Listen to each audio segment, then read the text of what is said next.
Okay. All right. Now we're official. So hello, everybody. Thank you very much for joining us today for this morning's meeting of the Western Mass Historical Commission Coalition, today hosted by the Pioneer Valley Planning Commission. I'm Shannon Walsh. I'm the PVPC Historic Preservation Planner. And please note today's meeting is going to be recorded online and available online later. And general housekeeping notes, as you always hear at the beginning of these meetings, please put yourself on mute so we don't have background noises, and you're welcome to turn off your camera or leave your camera on during the meeting. If you have any questions, you can type them in the chat box and we will try to get to them after all three presentations have ended. Also, the recorded meeting should be available on the PVPC YouTube channel and the Preservation Mass YouTube channel after we have a chance to upload it. So if we have anybody new here, and if not, you've probably heard this before, but the Western Mass Historical Commission Coalition was organized in 2014, meets 3 times a year, and offers opportunities for members of local historic commissions, other preservation planners, advocates, municipal representatives, and anyone who's really interested to network with colleagues and explore current challenges and successes in our field. Meeting locations were always traditionally held in Western Mass, and we rotated between the 3 planning regions. But since 2020, we've gone online. The nice thing about that is it's also allowed people from outside of our Western Mass region to participate. So the Coalition Steering Committee includes Beth Giannini of the Franklin Regional Council of Governments, Laura Brennan and Chris Skelly with the Berkshire Regional Planning Commission, and Jen Doherty from the Massachusetts Historical Commission. And we've also had support from Preservation Mass since the beginning. Preservation Mass website hosts archives of our past presentations, so you can go on there now. You can find the notes or the PowerPoints from before we started recording them, and then also links to their YouTube channel, which holds our previous recordings. And for today, our meeting topic is Historic Preservation and the Community Preservation Act. Our presenters include Stuart Saganor, Community Preservation Coalition Executive Director, who will provide an overview of the CPA. Jennifer Doherty, who you know is the Mass Historical Commission Local Government Programs Coordinator, but she's also speaking as the Westboro Community Preservation Act Exploratory Committee Chair, and she'll talk about adopting the CPA in Westboro. And we also have Bob McCarroll, Springfield Community Preservation Committee Chair, and Karen Lee, Springfield Community Preservation Committee Administrative Consultant, who will share examples of supporting historic preservation in Springfield through the CPA. And again, please feel free to type your questions in the chat as we go, and we'll take time at the end of the meeting to address them. Let me make sure there's no one else in the waiting room. Okay, so I'm going to pass it off now to Stuart, and he can have our first presentation.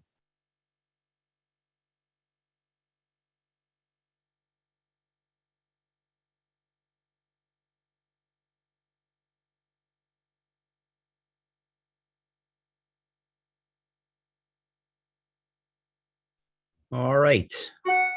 Did I do that successfully? Someone give me a thumbs up. Shannon, excellent. I can see Shannon, and everyone should be able to see this presentation now. Thanks so much for putting this together, Shannon. We're always happy to talk to CPA and prospective new CPA communities across the state. As Shannon mentioned, I'm the Executive Director of the Community Preservation Coalition, and we are based in Boston. And I'll tell you a little bit about our organization. I'll tell you a little bit about the Community Preservation Act for people who don't have CPA, but I'm cognizant of the fact that we have both CPA communities and non-CPA communities on the call today.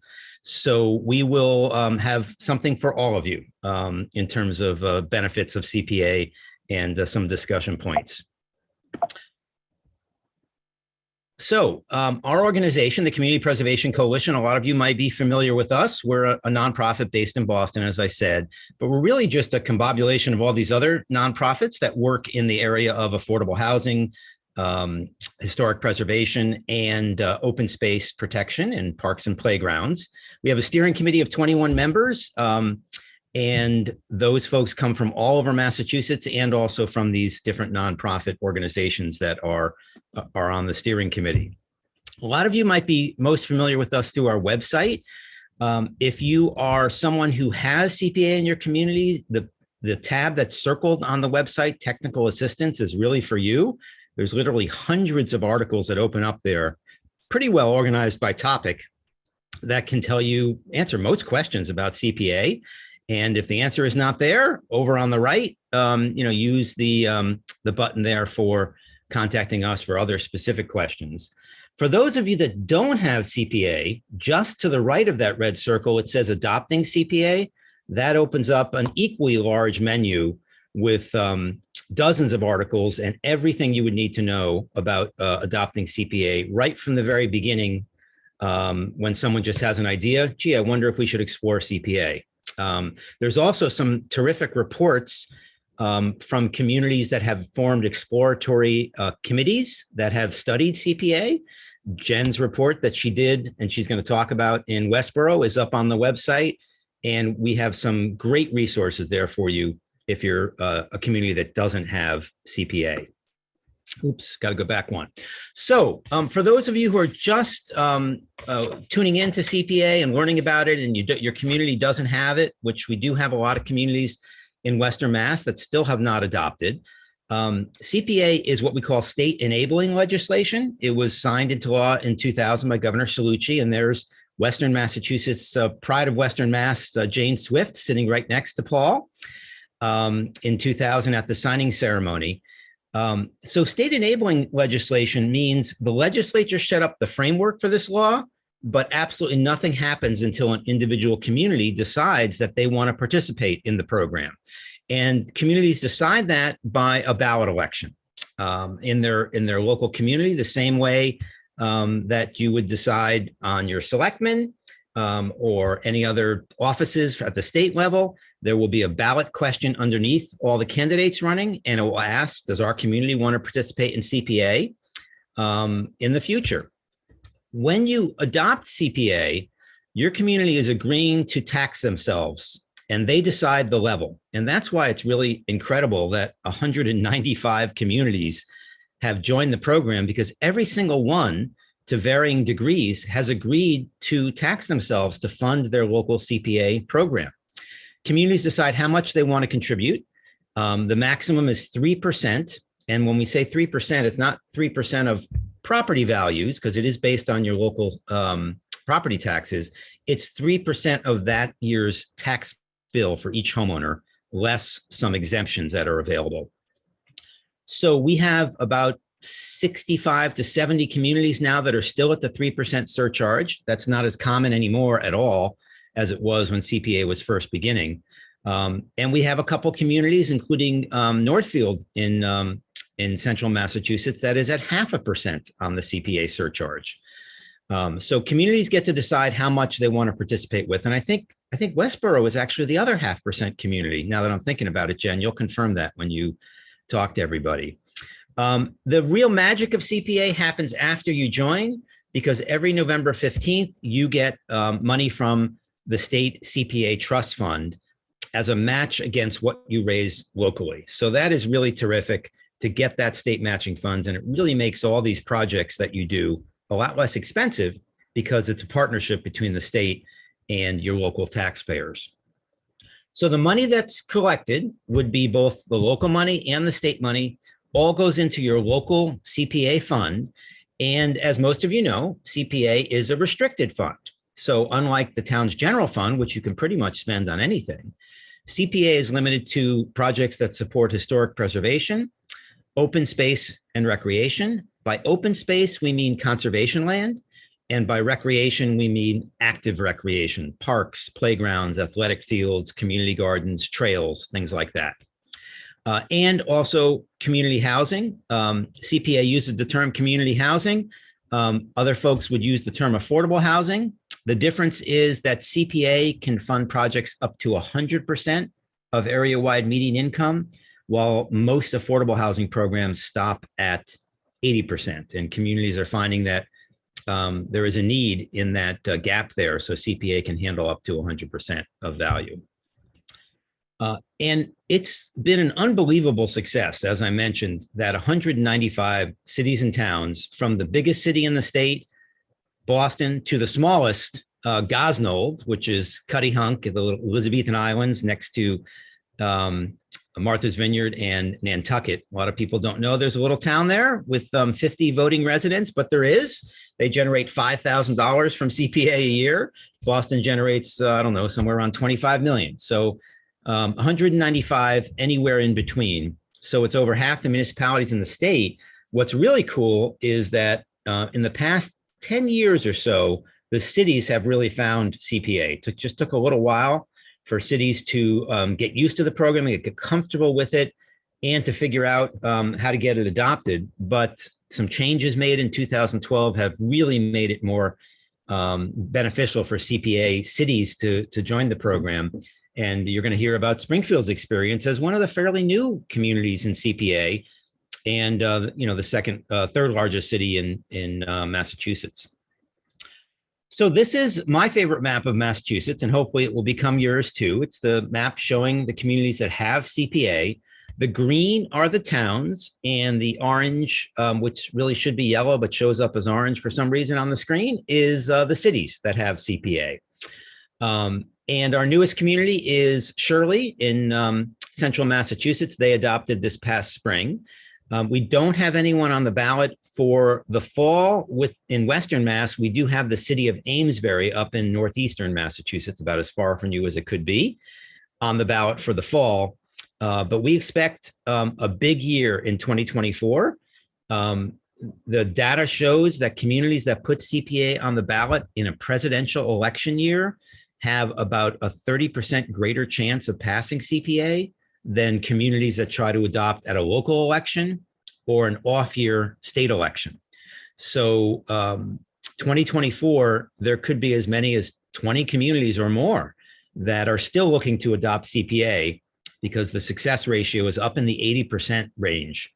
I think it's 83% for communities that try it on a presidential ballot. So if you're thinking about CPA, the time to think about it is now for fall of 2024. That's our recommendation. And any way you look at this program, whether you look at that map and the fact that 195 communities have raised their property taxes for the benefit of these areas, or you look at the statistics that are on the screen right now, it's just been a huge success. There were well over 15,000 projects that have been approved at the local legislative body, and that adds up to over $3 billion in funding for community preservation projects. We'll talk in depth about historic preservation, starting with the next couple of slides. But open space is another area of CPA that a lot of communities are very interested in. We're approaching 35,000 acres of open space that's been preserved. Outdoor recreation, definitely the hottest category of CPA, since some changes were made about a decade ago that have made it easier to rehabilitate your parks, playgrounds, and athletic fields. And that has really been attractive to the cities. And of course, affordable housing, which many would consider to be the state's #1 problem right now. We're up over 26,000 units that have been created or supported with CPA funds. Once you have your local program in place, there is a community preservation committee that is created by bylaw in your community. Anywhere from 5 to 9 members is what the legislation said. I would say it's 7 to 9 members because we don't have anyone that has only 5 members anymore. We had a few communities in the beginning, but they've all increased the representation. So 7 members is pretty popular in smaller communities that have a tough time getting volunteers. 9 members is the most popular size of a community preservation committee. And they review projects that they get from applications. They talk to people in the town to get the needs study done to figure out what things are best. And they make a recommendation to either town meeting or the city council. The town meeting or city council, which is called the legislative body, cannot vote on a CPA project unless the CPC has first recommended it. So that's a really important provision of CPA. The selectman, the mayor, the director of planning, no one can put a CPA expenditure forward to the legislative body unless the CPC approves it first and votes to recommend it.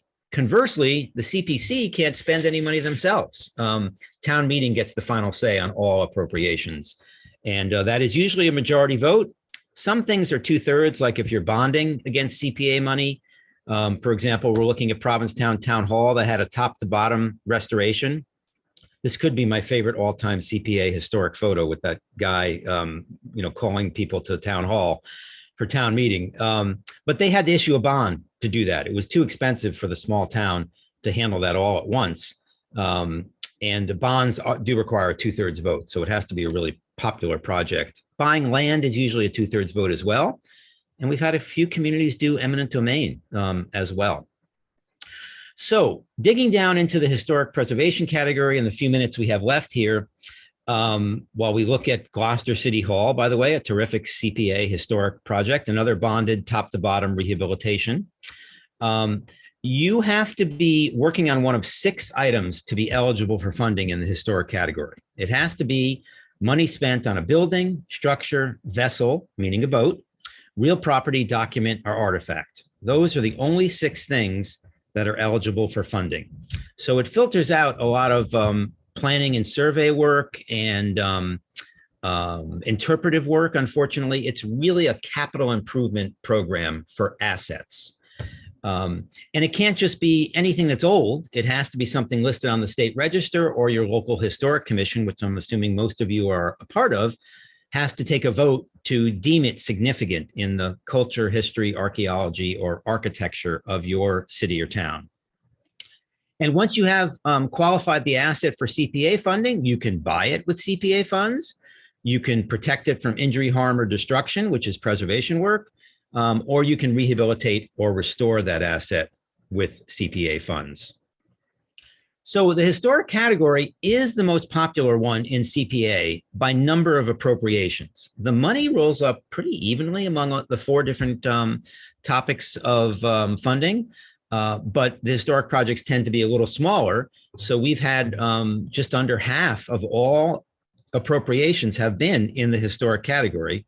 I talk about small projects, but I guarantee you moving that lighthouse, the Gayhead Light on Martha's Vineyard, which you're looking at, moving that back 150 feet from the coast was definitely not one of the smaller projects that that CPA has done, but a terrific project and just very cool that they were able to do that. It is added up to close to $600 million in spending, and that's as of a year ago. So we don't have any of the data yet from communities for FY23. So certainly it's going to be well over 600 million when that data is submitted in the coming months. And of course, leveraging is really popular with CPA. It gets you going on many projects. It's in many cases much easier to obtain CPA funding than it is to apply for state grants. It's certainly much easier than applying for state grants, and in many cases easier than private fundraising or foundation grants either. So it is the first stop to fund a lot of projects in CPA communities. So last few slides I have for you is just some quick examples of what CPA money has been spent for. You've seen a couple of examples here. Here's Gloucester City Hall again, actually under construction on the left-hand top corner. So you've seen a lot of municipal buildings, and that clearly is the most popular area for spending in historic preservation. The bottom right is the largest ever CPA project, and it's over a decade old. It's the top to bottom restoration of Needham Town Hall. And that's the worker putting on that, yes, the gold leaf on the dome of Needham Town Hall. But we've had smaller projects like in Tingsboro, the wonderful old town meeting room upstairs in Town Hall, as many small towns do have these fantastic meeting rooms upstairs that sometimes have fallen into disrepair, and they did a great job in Tingsboro. Adaptive reuse, top right, an old shoe factory that's now affordable housing in Middlebury. I'm sorry about that. Middleborough. We don't have a Middlebury. The library down in the bottom left is now a 2-unit affordable housing complex in Cohasset. And Chelmsford did a groundbreaking for not one rehabilitation of an old town hall, but 2. They did simultaneously. Their regular town hall is in a 3rd building, which was more modern, but they're 2 old wood-framed historic buildings. They completely renovated them top to bottom for other uses at the same time. A big part of CPA, which I don't think was anticipated by the legislature when they created a program, but we have turned it into a real monster funding source for nonprofits and community groups. I love the project in the top left. That is the last remaining whip factory in Westfield, and whip, I mean horse and buggy whip. And they're going to turn that into a museum of the Whip City history. Bottom right is the Abigail Adams home, which was completely restored. That had graffiti all over the front. It was in such bad shape in Weymouth. And of course, you all know probably the Academy of Music, where that facade was restored in Northampton. Documents and artifacts were not part of the original CPA legislation, but through the work of our organization and a lot of supporters across the state, that was added to the legislation. So now you can restore documents with CPA funding and artifacts. The artifacts piece has been lots of fun. We have a historic windmill in Eastham that was restored with CPA funds, and yes, it does work. Lots of antique fire engines that have been purchased by towns back from private collections or rescued from junkyards and restored. And of course, that clock right there is from the old manse in Concord, Massachusetts, which has been completely restored with CPA funds. And it's not publicly owned. It's owned by the trustees of reservations, but it's certainly a public treasure. So that's what I have for you. Great picture here of all the workers that worked on the restoration project in Easton, Massachusetts, where they converted this old shovel factory, the Ames Shovel Factory, into both affordable and market rate housing. A really amazing project because these buildings were slated to be torn down until CPA came to the rescue. So as you can tell, we love talking about CPA. We're happy to do it anytime. And contact us if you're interested in adopting CPA and you don't have it, or if you have it and have questions on the best way to use it. We're here for you. And that's what I have for you, Shannon. Back to you.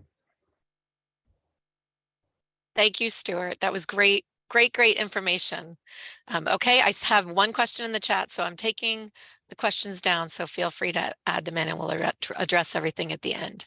And next we have Jen Doherty, and Jen is going to talk about adopting the Community Preservation Act in Westboro. Thanks, Shannon. So good morning, everyone. As Shannon noted, you usually know me for my role at MHC as Local Government Programs Coordinator. But today I am going to be talking about Westboro, where I was the chair of our exploratory committee for CPA, which ultimately ended up adopting CPA. So a little background on Westboro to begin with. It's a suburban community of about 18,000 residents, 45 minutes west of Boston.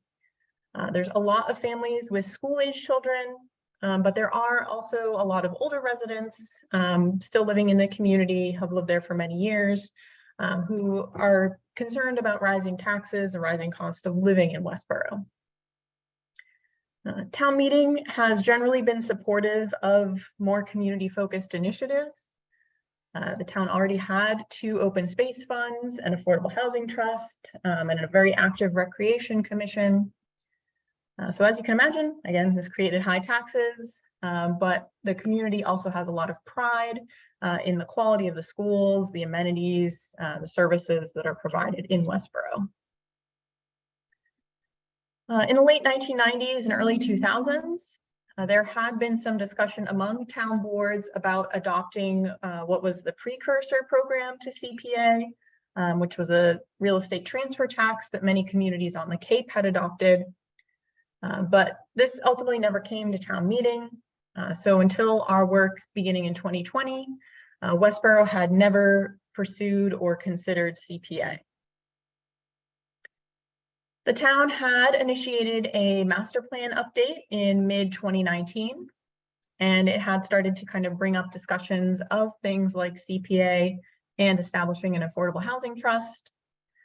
So sort of setting the stage, there was already some interest in the community to make some changes and adopt some of these programs. The select board chose not to wait for the master plan process to play out, and instead in 2020 went ahead and appointed our CPA exploratory committee. The charge of the committee was, of course, to explore the idea of adopting CPA in Westboro. Should we do it or should we not?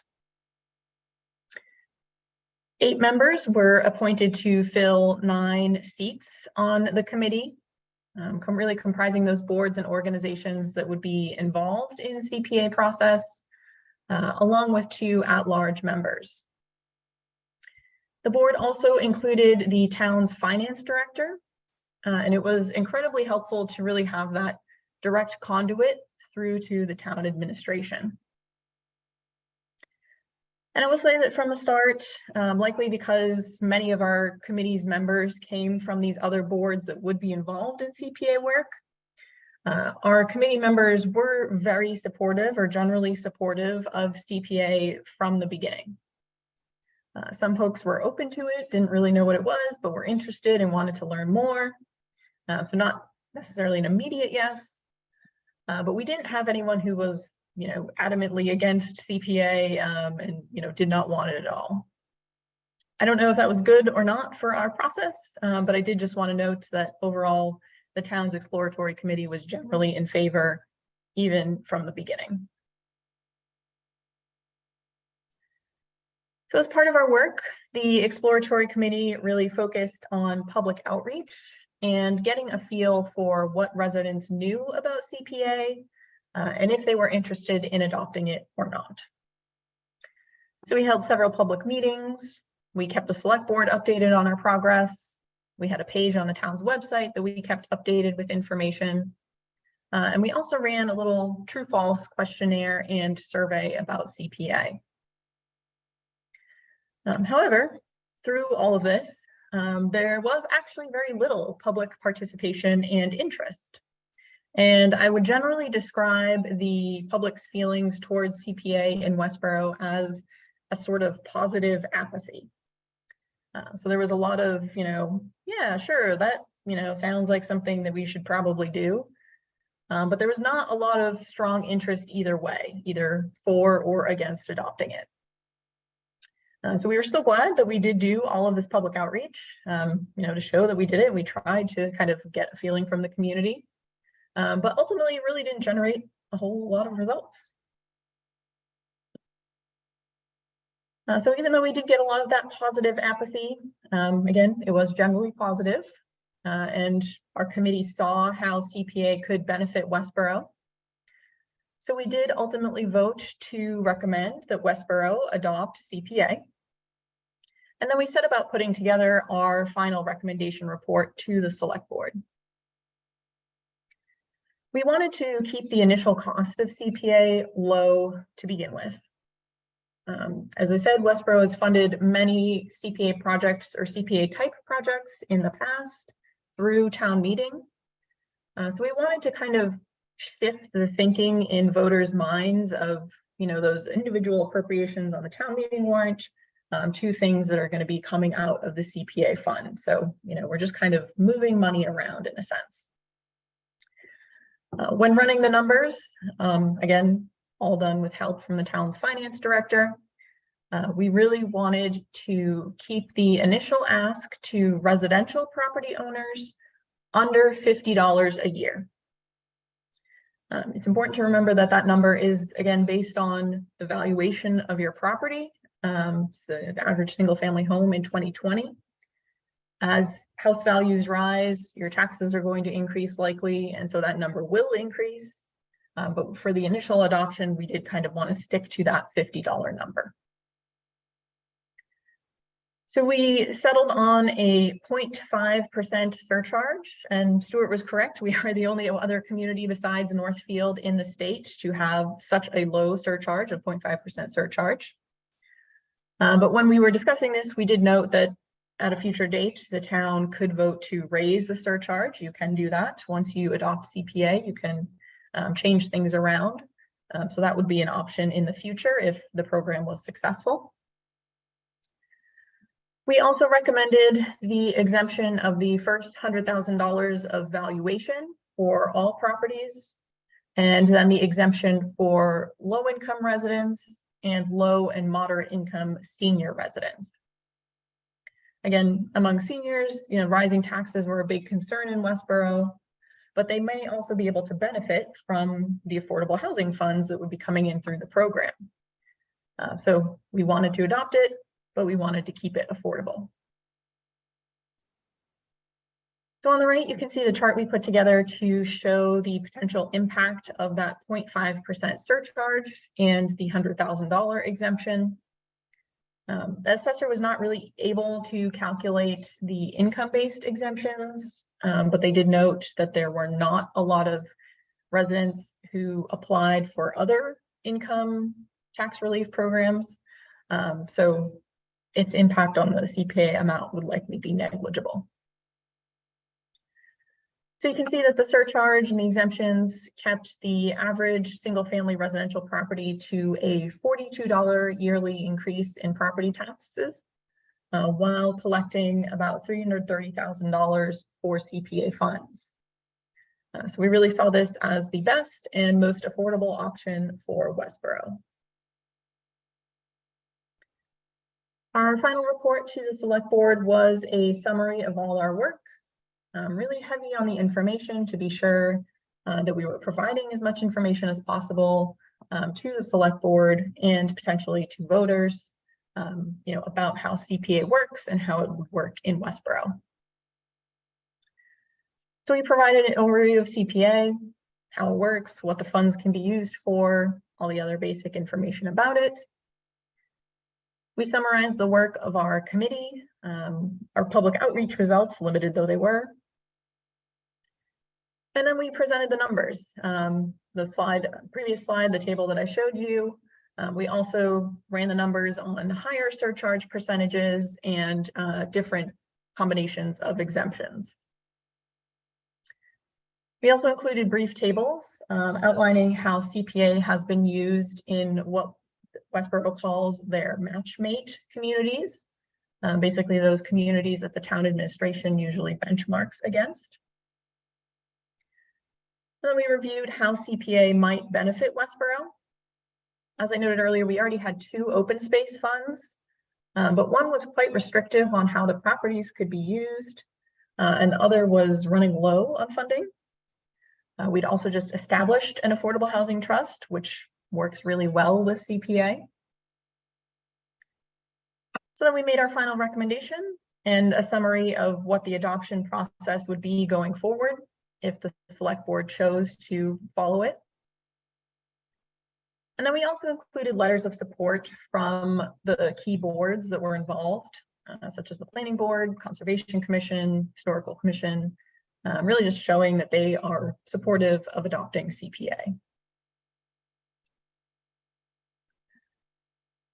So as we were completing our report with an eye towards putting CPA on the March 2022 annual town meeting warrant, the town was having early discussions about the budget that would be voted at that town meeting. And those were not good discussions. Even with some level service funding, or even with level service funding, taxes were initially expected to rise an average of $1,500 for the average single family home. So our committee had a lot of tough discussions about whether we would want to include CPA on that same warrant a few articles later, asking essentially for another $50 to be added to that $1,500 or that potential $1,500 for a single family home. However, our great finance director and town staff were able to bring down that tax increase some, and so we did choose to go ahead on that March 2022 warrant with CPA. The question did generate about 30 minutes of discussion at town meeting, although most of it was just questions. There were a few folks who spoke out against it, but it was certainly not an overwhelmingly negative response. And it did pass town meeting. So after town meeting, our committee was disbanded. Our work was mostly done at that point. We just explored the question of adopting CPA, made a recommendation, and the Select Board had moved forward with the warrant article. Some of the folks on the committee did form a small yes on CPA committee or campaign in advance of the November ballot question that would be that final step in adopting CPA. And I will say it was a very small campaign. We really didn't do too much. We made some signs, we made a Facebook page, but we really did not do too much more than that. Thankfully, even with our limited effort, CPA did manage to pass in November by about 500 votes. Very close, but it only needed a simple majority of town meeting and the ballot to pass. So we made it. So Westboro now has CPA. Unfortunately, I did move out of Westboro shortly before the election, so I haven't been involved in the implementation since then, but I believe they're now working to put together their local CPC, their local community preservation committee, and then beginning to collect their money. So a few recommendations from my experience. To begin with, make sure that adopting CPA is in all of your planning documents. You know, that's really what your select board, city council, town council are going to look towards. And those are built off of public participation a lot of the time. So if you can consistently show that the public is asking for CPA, that's a really great sort of background of information to have when beginning some kind of adoption process. Really make sure that you have a coalition. You know, there's 4 different areas that CPA funds cover, or 4 different areas that CPA funds cover. So make sure you're reaching out to all of those different groups. You know, again, our committee had folks from open space, affordable housing, me from historic preservation. So it was sort of a group effort, and folks could speak to, you know, how CPA could be used for different projects in their area in Westboro. As I think I told Stuart at one point, I was a bit of a ringer on this committee because obviously I do this professionally. I was very familiar with CPA to begin with. I was able to answer a lot of questions about the program very easily, but make sure you can do that. You know, make sure you understand the program. Make sure you can very easily and confidently answer questions about it, or know where to find the answer. Stuart showed his website, and it is an amazing resource. If you haven't checked it out, I would certainly spend some time on there. We spent a lot of time on there going through it and using all the different information. It's incredibly helpful. In kind of the same vein, you know, there's obviously a lot of misconceptions about CPA and how it's used. So make sure you're really providing all of that information to folks and making it understandable to them and your community. So one of the things that can be tricky is how the valuation is calculated, because as Stuart noted, it's not on the value of your property, it's on the amount that you pay in taxes. So $500,000 versus $10,000, that's, you know, 2 very different numbers that you're calculating a surcharge on. So we use a little graphic at the bottom to help explain the process of how we would actually come to that $42 number. And then make sure you are running those numbers. Understand what the impact to property owners is going to be at different surcharge levels, at various exemptions. And again, kind of focus on keeping it as affordable as possible. You know, we did have folks that filled out our survey and said that they were willing to spend $300, $400, $500 a year on the CPA categories. That's great. Not everyone is willing to do that. So, you know, kind of keep it affordable for the average folks in your community, and including some of those exemptions in there also can really help make it a bit more affordable. And then again, going back to the Community Preservation Coalition website, there's a ton of information in there from other communities, materials that they've used for their own campaigns. As Stuart noted, the reports and other things like that. We pulled a little true-false quiz that another community had, and we kind of tweaked it for our own purposes in Westboro and used that.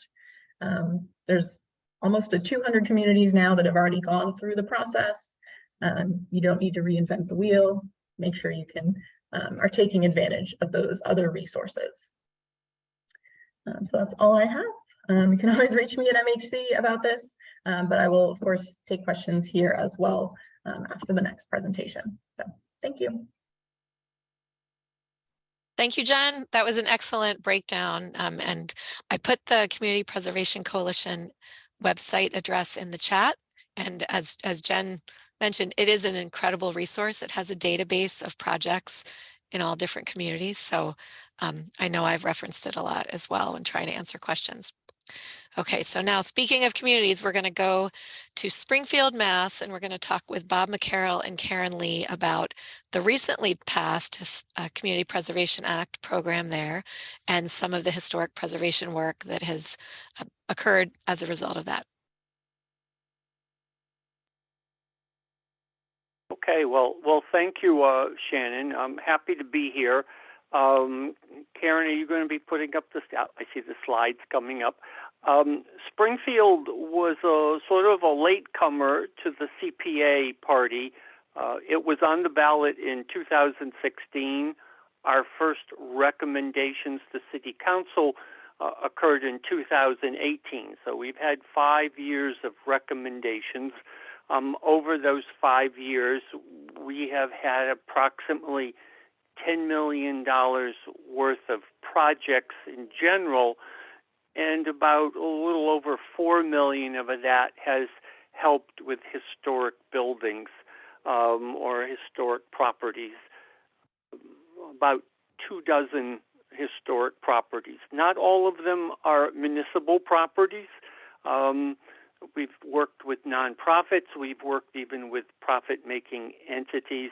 Not all of them are completed, and as often happens with vacant, deteriorated buildings, some of them fall by the wayside because the developers can't get their financing plans in order.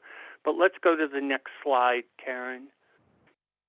So this is an example of where we worked with our park department to restore what was built as a trolley waiting pavilion at the entrance to Forest Park, our major park in the city.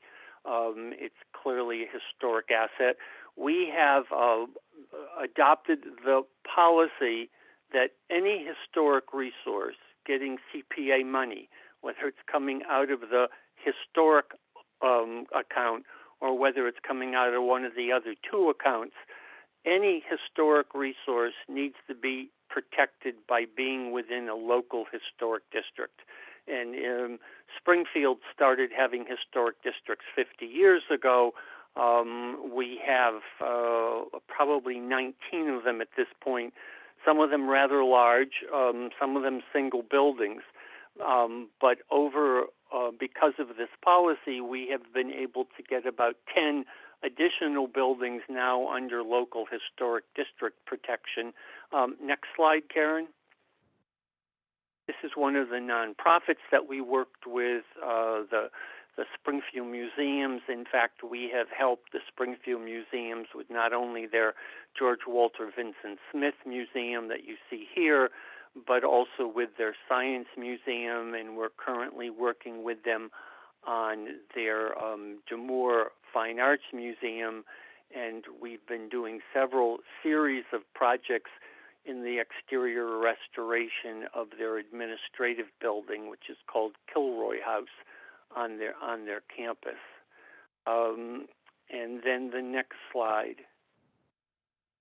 And this is an example of a building that was actually paid for and counted against the community housing credit when it comes to which project, but it was a 1920 school that the developer was putting on the National Register because he wanted to take advantage of the historic tax credits.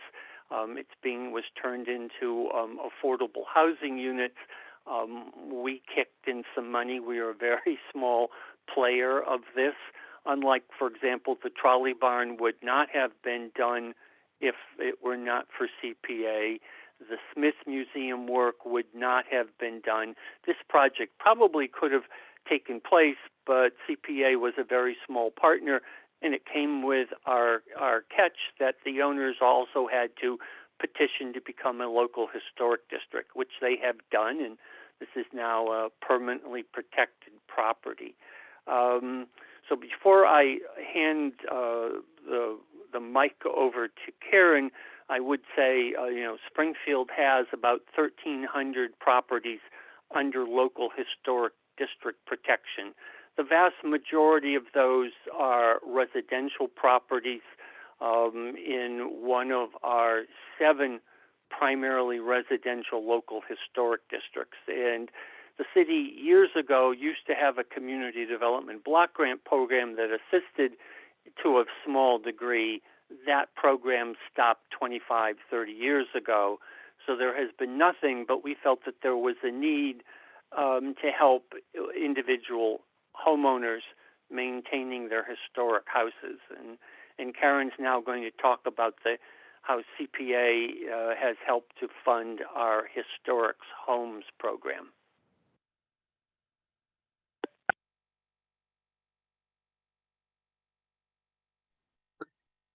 Hey, 1 second here.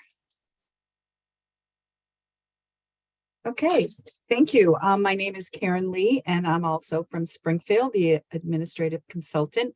And thank you, Shannon, and everyone for being here today and for hosting. So Springfield is the first CPA. I'm going to talk about the Historic Homes program that we started a few years back. Springfield is the first CPA community in Massachusetts to offer direct grants to homeowners. I've got to, okay. For restoration and repair of their historic home. The program began as a pilot program in 2020 when the Office of Planning and Economic Development applied and received one of our CPA grants to assist homeowners in our local historic districts. The results were positive, but the Office of Planning chose not to reapply for additional funds, and consequently, the Community Preservation Committee voted to continue the program and administer it. So that's where we are today. And it expanded to include residential homes in 7 local historic districts, or approximately 917 homes were identified as owner-occupied, and each was mailed a preliminary application, and the application was also available online. In a historically depressed market like Springfield, it faces diverse economic conditions and a broadly based effort that includes the Historic Homes Restoration Program helps to combat the urban blight. A program like Springfield's may not be appropriate in every town or city, but the concept of a program that assists to offset the additional costs that come with owning a historic home is a real consideration at all income levels. So program funds are limited to $250,000 this year, with a maximum grant award of $30,000. Since awards are based on a percentage scale of income and not all awards are for the full amount, it is reasonable to expect that 8 to 10 homes may be awarded a grant this year. At this time, 30 homes have been funded either through the pilot or the current program. In the next round of awards, will be selected by a randomized lottery at an upcoming meeting in the committee. Winners are notified and asked to then submit a full application to determine eligibility and award amount. And then the next process can be a little lengthy. So the homeowner was selected, and then now what? It's a little bit of a process. So the first thing that happens is an initial home visit with a preservation consultant from the Pioneer Valley Planning Commission and a construction consultant together evaluate and review the plans, the scope, and apply the Secretary of the Interior standards for rehabilitation as a guide to the work. So they're physically at the home and they review the entire scope of what that house needs. Then the reports are made, they're shared with the homeowner, who is then responsible to negotiate with a contractor for the price of the job, and we require 2 quotes. The contractor is aware that all work must comply with the recommendations made by the consultants. And then the next step is the application for approval of the work is submitted to the Springfield Historic Commission. And once it's approved, the homeowner obtains a written agreement with the selected contractor outlining the terms, and then a contract is finally made between the city of Springfield and the homeowner.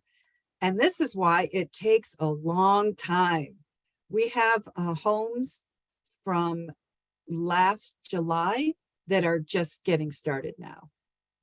We have homes that were selected in March that are pretty close to getting on board and work started. So it is a lengthy process, but it has the program benefits. The professional reports are a bonus for homeowners as they receive an evaluation of the entire exterior, and it serves as a guide for any future work they may want to do that is not covered under the Historic Homes Restoration Program. Currently, the program is limited to the restoration of original windows and doors, purchase and installation of energy efficient storm windows, restoration of porches, roofs, and exterior painting of the property. That may change as the committee meets again and reviews the program. The program is a smart and low cost effective investment in the intersecting goals of maintaining the integrity of our historic neighborhoods, and it helps to retain our current housing inventory. And as Stuart mentioned earlier, housing is a serious problem here in Massachusetts. So I hesitated to include this slide, but I decided to because it offers an additional perspective. This home is not located in a historic district, but it's roughly the same age, built in 1919. It was also one of our CPA projects that was partially funded last year. So a timely investment made on on a historic home gives the benefit of preventing the potential blight, which this house was getting to, a costly rebuild, and minimizes the unwanted trend of investors rebuilding an inappropriate rental home.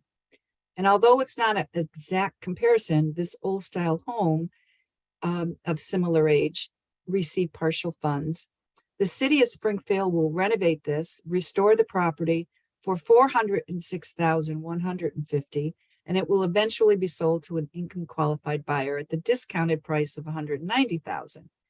If the original homeowner and the house had been helped earlier, maybe it would have survived for the next family without this high development cost. But we need all types of housing, and this is, something that the CPA also supported. But just as a comparison, investing in a historic home as it needs it can prevent, this costly kind of repair. So now we're going to get to some before and after photos, which are fun. So this is one of my favorite ones because it's just, it's just an adorable home. What happened here? I have the video that's kind of interrupting the view here. Okay, so this home was I'm not seeing the amount on here. Can you see the amount for the cost of repair of this house? It says cost to prep and paint $12,700. Okay, yeah, I have to move down this visual a little bit more. Okay, so this house, and remember, this is part of our pilot program, which was in 2020. So the cost to repair after COVID would probably be a little higher. But this one, it was scraped, painted, some repairs done around the windows and on the clapboard there.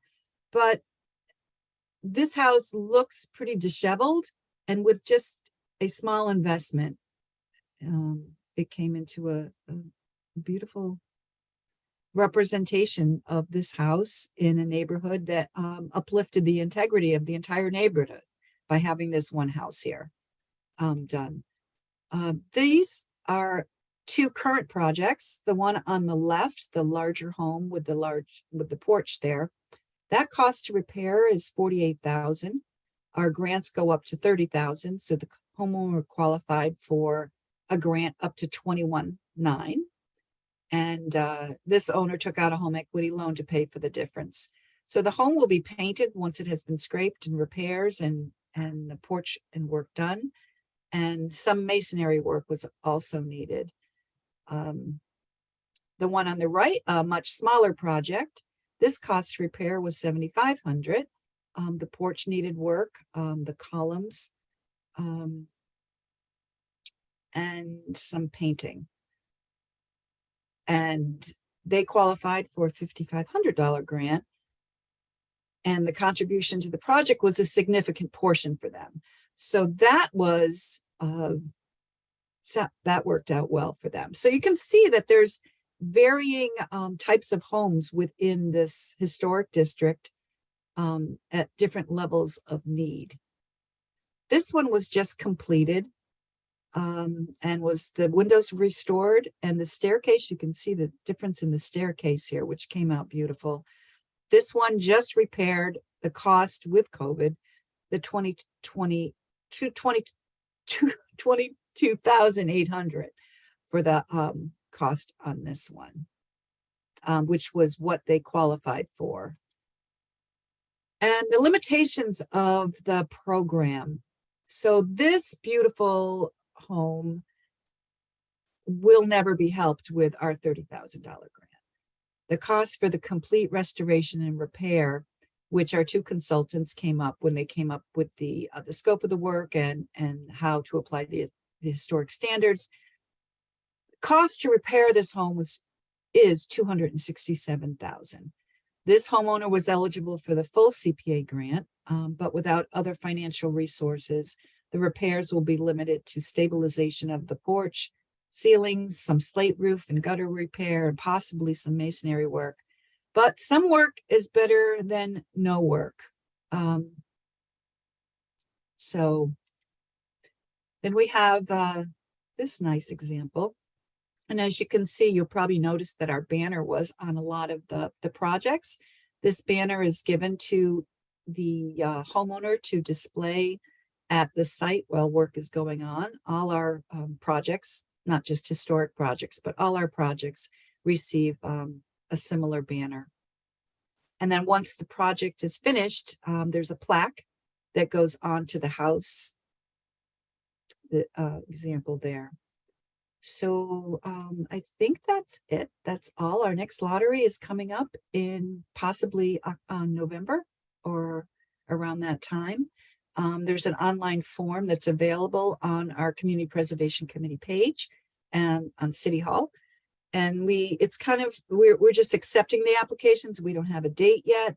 We don't have a plan for how we're going to use it, but anyone that does fill out a preliminary application will be notified of the next lottery. So that's all I have. And thank you for listening. Thank you, Karen. Thank you, Karen and Bob. Okay, I have two questions that I've seen in the chat.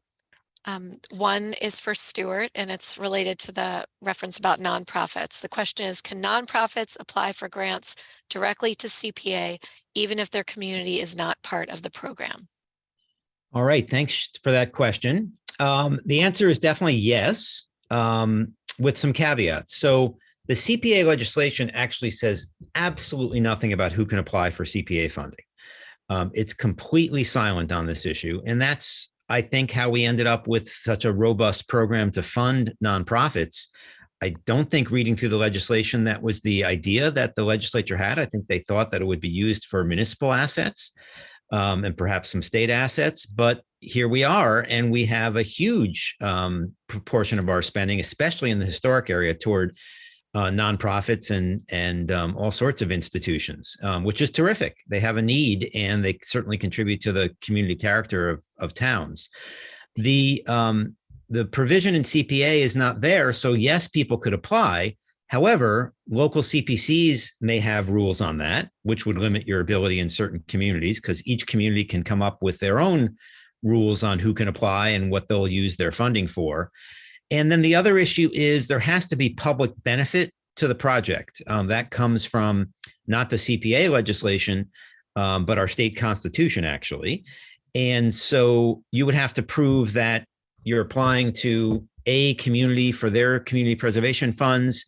The project is in B community, but you have to demonstrate that it'll have benefit to the residents who are actually funding that project in their community. So a few things to look at, but in general, no restrictions. You want to talk to your local community preservation committee and see how they feel about a project like that.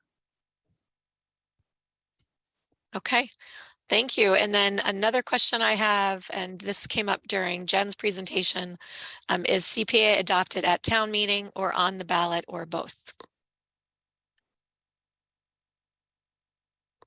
Yeah, I can answer that. So there's ultimately, yes, you do need to have a ballot question. There are two ways to get to the ballot, though.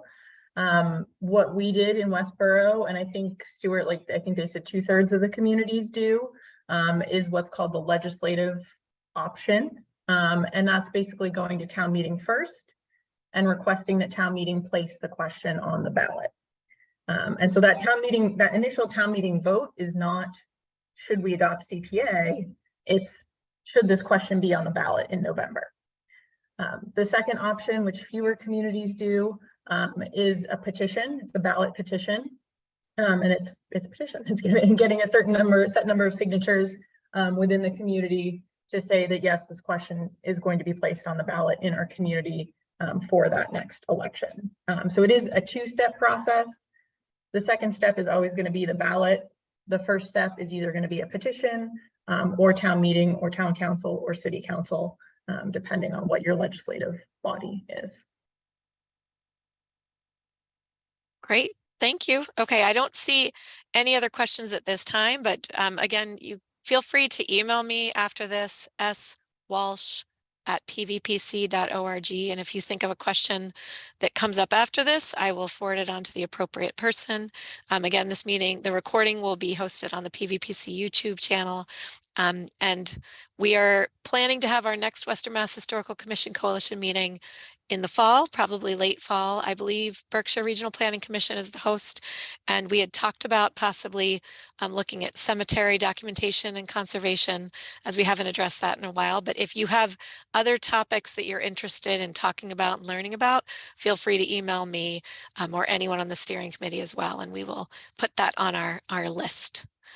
All right, well, I want to thank our presenters and everyone for taking the time to join us today, and have a good rest of the afternoon.